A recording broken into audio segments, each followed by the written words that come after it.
Picha ya selfie inayotrend kupitia mitandao ya kijamii kimuonesha Ronaldo akiwa pamoja na Elon Musk, ambapo Elon Musk akiwa pembeni ya selfie hiyo ambayo ilikuwa imewapa maswali mengi watu kutoka maeneo mbalimbali. Picha hiyo ilipigwa, tunakumbuka kwamba picha ilipigwa White House wakati watu mbalimbali walikwenda kwa ajili ya meza ya kifahari ama tunaita black tie dinner. Watu maarufu walihudhuria katika dinner hiyo ambapo alikuwepo Elon Musk, Cristiano Ronaldo na watu wakubwa kutoka maeneo mbalimbali.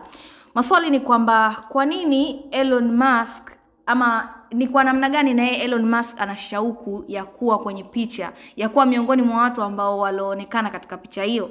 Ni kwamba watu wanasema amejizalilisha, lakini pia amejishusha hadhi.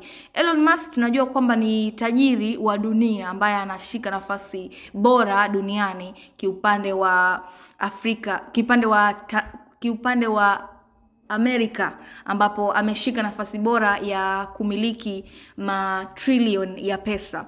Watu wamesema mengi sana, yamezungumzwa na watu kutoka maeneo mbalimbali Afrika, nchi za kigeni huko, wamesema kwamba ni kwa nini labda ametokea kwenye picha na ana hamu na yeye labda kuonekana kwenye picha hiyo. Je, hakukuwa na utaratibu labda kumuona yeye amepiga na Cristiano Ronaldo pekee? Kwa nini ameonekana kwenye picha ni kama amejishusha hadhi kinamna fulani? Tuambie kwenye comment section una maoni gani kupitia hii picha iliyo trend kupitia mitandao ya kijamii. Tuambie maoni yako ni yapi.